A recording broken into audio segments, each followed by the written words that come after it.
आश्रित को एक सरकारी नौकरी दी जाएगी और स्मारक का नामांकन भी जो है उनके नाम से किया जाएगा, जिससे हम उनको याद कर सकें। जनपद गाजीपुर के सीआरपीएफ के जवान जो शहीद हुए अश्विनी कुमार यादव जी हंडवारा में, उनके परिवार को आज जो है नमन किया। वहाँ के अधिकारी खुद मौके पर गए और उनको भी जो योजना है राज्य सरकार की, उस योजना के अनुरूप धनराशि और उनको परिवार को यथा समय नौकरी और फिर उस गांव में एक सड़क उनके नाम से करने पर निर्देश दिए गए हैं। पुनः जम्मू कश्मीर के हंडवारा के आतंकवादियों की मुठभेड़ में जो सीआरपीएफ के हमारे जवान श्री अश्विनी कुमार यादव शहीद हुए हैं, उनके लिए माननीय मुख्यमंत्री जी ने नमन किया है। माननीय मुख्यमंत्री जी ने आज बेसिक शिक्षा परिषद के विद्यालयों के लिए जो माननीय उच्च न्यायालय का आदेश जारी हुआ है, एक स्पेशल की अपील जो है शिक्षा विभाग ने दाखिल की थी, उसमें 59,000 सहायक अध्यापकों की भर्ती के मामले में जो माननीय उच्च न्यायालय का निर्णय आया है, उसका माननीय मुख्यमंत्री जी ने स्वागत किया है।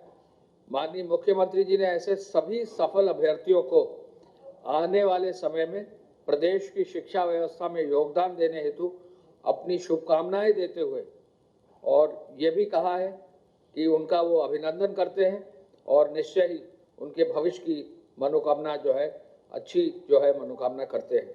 माननीय मुख्यमंत्री जी ने पुनः माननीय उच्च न्यायालय के आदेश का जो आज दिया गया है माननीय उच्च न्यायालय द्वारा, उसका स्वागत किया है। इस प्रकार 69,000 जो अभ्यर्थी हैं, युवक हैं, युवती हैं, सभी लोगों को रोजगार का अवसर मिलेगा।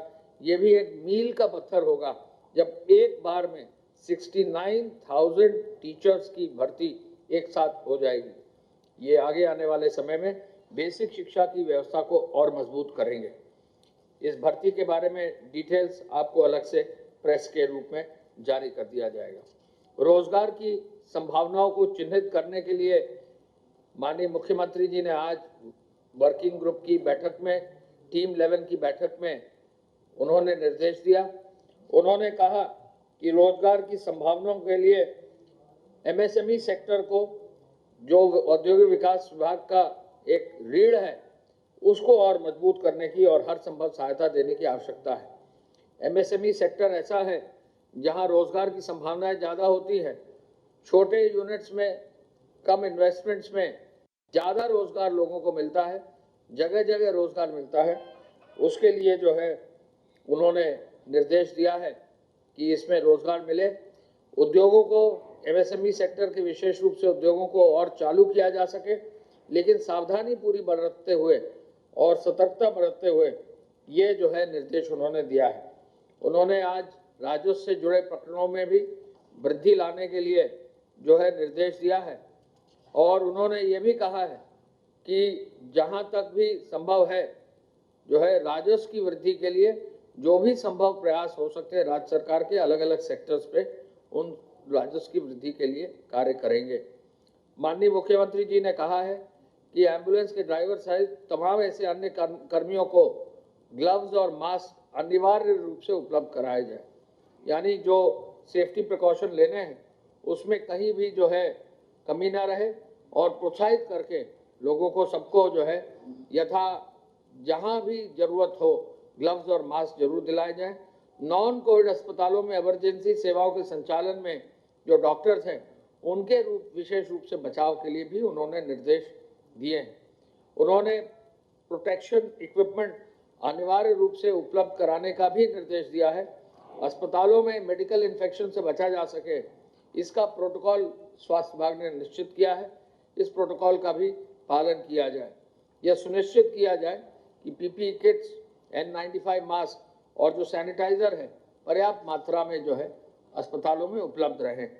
मुख्यमंत्री जी ने टेलीफोन के माध्यम से चिकित्सकीय परामर्श की आज पुनः समीक्षा की।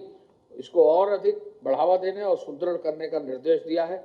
एक नई व्यवस्था ई हॉस्पिटल तथा टेलीमेडिसिन सेवाओं को संचालित करने के बारे में उन्होंने दिया है। ई हॉस्पिटल का जो है, जो हम कहते हैं ई लर्निंग, वैसे ई हॉस्पिटल का भी निर्देश उन्होंने दिया है।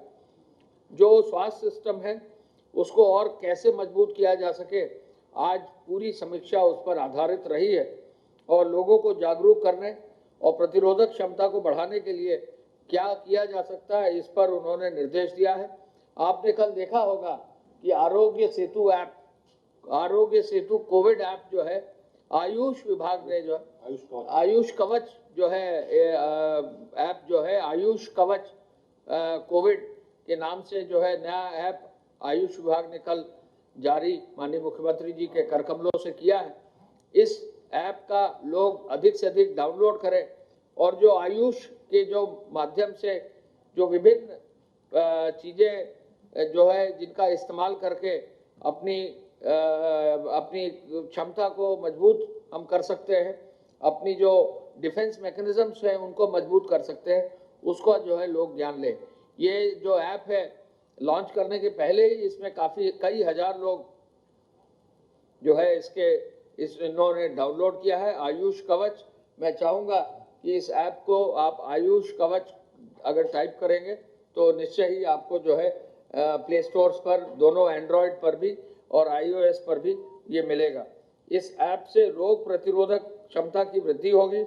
आयुर्वेद और योग को अपनाकर बीमारी से बचाव की जो है इसमें उपाय दिए हैं। माननीय मुख्यमंत्री जी का मैसेज भी है और अलग अलग जो चीज़ें जो है जिसका इस्तेमाल किया जा सकता है, जो क्रियाएं की जा सकती हैं, इसके बारे में आयुष कवच ऐप में दिया हुआ है। ये आरोग्य सेतु के साथ भी जो है लिंक किया जाएगा जिससे कि इसको एक साथ जो है डाउनलोड किया जा सके। माननीय मुख्यमंत्री जी ने यह भी निर्देश दिए हैं कि 8 तारीख से न्यायालय परिसर में न्यायालय का कार्य भी जो है एक निर्धारित SOP के तहत, जो माननीय उच्च न्यायालय ने निर्धारित किया है, उसके तहत न्यायालय का कार्य भी निश्चित होगा, जिसमें सीमित मात्रा में जो है अधिवक्ता गण न्यायालय परिसर के कमरे के अंदर रहेंगे। जो निर्धारित माननीय उच्चतम न्यायालय ने किया है जिला न्यायालयों के लिए भी और उच्च न्यायालय के लिए भी, उसको भी जो है उस प्रक्रिया को भी सुचारू रूप से संपादित करने के लिए और पूरी सुरक्षा व्यवस्था और जो वहाँ चिकित्सकीय व्यवस्था है उसको सुनिश्चित करने का भी उन्होंने निर्देश दिया है। इंफ्रारेड थर्मामीटर रहें, थर्मल स्कैनर रहें और सैनिटाइजर्स रहें और भी जो है उन्होंने निर्देश दिया है। स्टेशनरी की दुकान विशेष रूप से खोलने का निर्देश उन्होंने दिया है। कॉपी, पेंसिल और किताबों की दुकानों का निर्देश दिया है। आपको मालूम है कि दुकान खोलने का निर्देश सामान्य रूप से नई 3 तारीख की जो गाइडलाइंस स्टेट की जारी है उसमें खोलने का, स्टैंड अलोन दुकानों को खोलने का निर्देश है। विशेष रूप से आह्वान मुख्यमंत्री जी ने किया है कि जो ऑरेंज और ग्रीन जोन हैं उनमें स्टेशनरी की दुकानों को खोलने की अनुमति दी जाए। मैं पुनः रिपीट करना चाहूँगा, स्टेशनरी की दुकान जो है, किताब, कॉपी, पेंसिल और बुक स्टोर्स जो हैं उनको खोलने की अनुमति दी जाए, ऐसा निर्देश उन्होंने संबंधित जिलों को, जिला प्रशासन और सभी अधिकारियों को दिया है ऑरेंज और ग्रीन जोन में। इसके अलावा मंडियों के संक्रमण को रोकने के लिए सोशल डिस्टेंसिंग को कड़ाई से पालन करने का भी निर्देश उन्होंने दिया है। हॉटस्पॉट क्षेत्रों में सैनिटाइजेशन सघन रूप से करने का भी निर्देश उन्होंने दिया है। क्वारंटाइन सेंटर, शेल्टर होम और कम्युनिटी किचन को और मजबूत करने का निर्देश उन्होंने दिया है। विशेष स्वच्छता अभियान अब चलाने का नगर विकास विभाग का, ग्राम विकास विभाग का और पंचायती राज विभाग का निर्देश उन्होंने दिया है। श्रमिकों को, प्रवासी कामगारों को दुग्ध समितियों से जोड़ने का कार्य निरंतर अब शुरू हो गया है, इसको भी आगे बढ़ाने का निर्देश उन्होंने दिया है। मैं आपको ये भी बताना चाहूँगा कि आज ही जो है आज की जो स्थिति ट्रेन्स के आवागमन की है, क्योंकि काफ़ी संख्या में हमारे श्रमिक और कामगार भाई अन्य प्रदेशों से आ रहे हैं, तो लगभग 19 ट्रेनें अभी तक जो है आ चुकी हैं और ये ट्रेनें जो हैं आगरा, कानपुर, लखनऊ, जौनपुर, बरेली, गोरखपुर, बलिया, प्रयागराज, इस तरह के स्टेशन पे आ रही हैं और आज ही जो है 9 ट्रेनें और आने की संभावना है और लगभग अब तक 38 ट्रेनों की हमने अन्य प्रदेशों की सहमति दे दी है। हाँ 19 नहीं, 19 मिलाकर नहीं, 38 ट्रेनों की अनुमति दे दी है नई फ्रेश, और 19 आ चुकी हैं, 9 जो है आने वाली हैं आज। तो 18, 19 प्लस 9 प्लस जो है 38, तो अब कम से कम 67 ट्रेनों का जो है अभी तक जो है कार्रवाई हम लोग के स्तर पर हो गई है। गुजरात राज्य से कई ट्रेनें हमारे पास आ चुकी हैं, 13 ट्रेनें गुजरात राज्य से आ चुकी हैं, और इसके अलावा जो है हमारे पास महाराष्ट्र राज्य से भी जो है 4 ट्रेनें आ चुकी हैं। महाराष्ट्र राज्य से हमारी 7 ट्रेनें और आ रही हैं।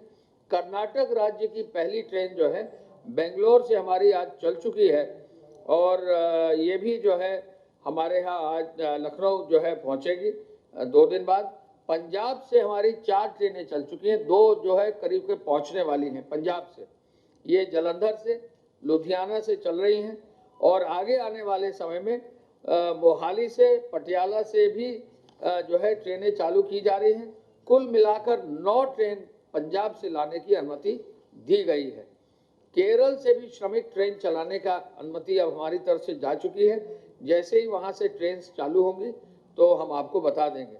हरियाणा राज्य से और जो श्रमिक रह गए हैं लगभग 30,000, उनको रोडवेज की बसों से लाने का सहमति हरियाणा और हमारे प्रदेश की हो गई है। 1 दिन के अंदर संभवतः उस कार्य को भी हम शुरू कर देंगे। आज की तारीख में लगभग 10,000 लोगों का एक्सचेंज राजस्थान से उत्तर प्रदेश और उत्तर प्रदेश से राजस्थान, रोडवेज की बसें, उनकी रोडवेज की बसें और हमारी रोडवेज की बसों से हो रहा है। ट्रेनों से जो है अब तक 19 ट्रेन हमारी आ चुकी है, 19 ट्रेन हमारे यहाँ ट्रेनें आ रही हैं। हमारा राज्य ट्रेन रिसीव कर रहा है। वो कितने लोग आ चुके हैं ये मानकर चलिए कि एक ट्रेन में लगभग 1200 लोग करीब आते हैं। तो अगर 19 या 20 ट्रेन अगर आ गई हैं तो लगभग जो है काफ़ी संख्या में लोग इससे आ गए हैं। उड़ीसा से भी जो है हम लोग बातचीत शुरू हो गई है, बिहार से भी हमारी बातचीत हो रही है लोगों को एक्सचेंज करने, झारखंड हमारी बातचीत हो गई है, छत्तीसगढ़ बातचीत हो गई है, तेलंगाना से हमारी 2 ट्रेन जो है चालू हो गई हैं। तेलंगाना से जो है हैदराबाद से जो है एक ट्रेन चली है लिंगमपल्ली से, और एक ट्रेन हमारी चरलापल्ली से चल रही है। एक ट्रेन गोरखपुर आएगी और एक ट्रेन बाराबंकी आएगी। तो काफ़ी मात्रा में ट्रेन जो है हमारे प्रदेश में अब आ रही हैं, और आगे इनके आने का सिलसिला लगातार जारी रहेगा। हम आपको ये भी बताना चाहेंगे, जो ट्रेन आ रही है बहुत सुरक्षित रूप से जो है लोगों को उतार के उनका मेडिकल परीक्षण कराकर और फिर उनको भोजन कराकर उनको बसों से उनके निश्चित गंतव्य स्थल यानी उनके अपने गृह जनपद भेजा जा रहा है। गृह जनपद से फिर उनको होम क्वारंटाइन के लिए घर भेजा जा रहा है।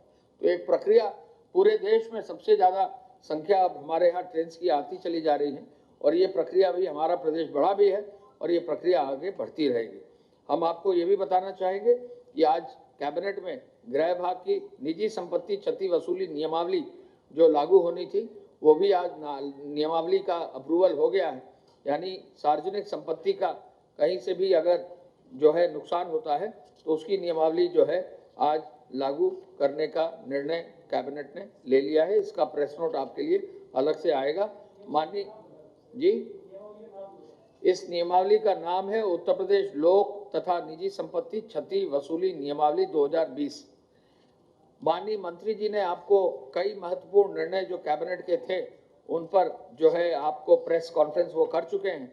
उसमें जो डिजास्टर मैनेजमेंट का जो नया एक्ट में संशोधन पारित हुआ है उस विवरण के साथ और स्वास्थ्य विभाग के विवरण के साथ माननीय हमारे प्रमुख सचिव साहब जो है उस पर अभी इनपुट देंगे।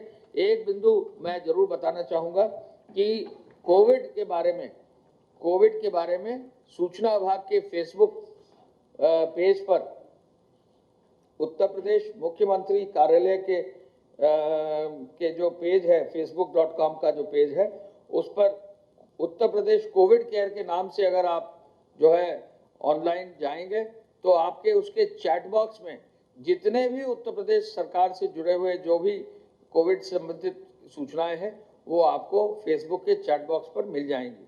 तो ये काम जो है आप हमारे चैट बॉक्स पर चले जाएंगे, इसका भी विवरण आपको हमारे सूचना विभाग की वेबसाइट पर मिल जाएगा। कोविड से संबंधित जुड़ी हुई सभी सूचनाएं जो हैं हमारे फेसबुक साइट पर चैट बॉक्स पर पेज लिंक पर मिल जाएंगी। कृपया इसको जरूर प्रचारित करें जिससे लोग इसकी जानकारी कर सकें।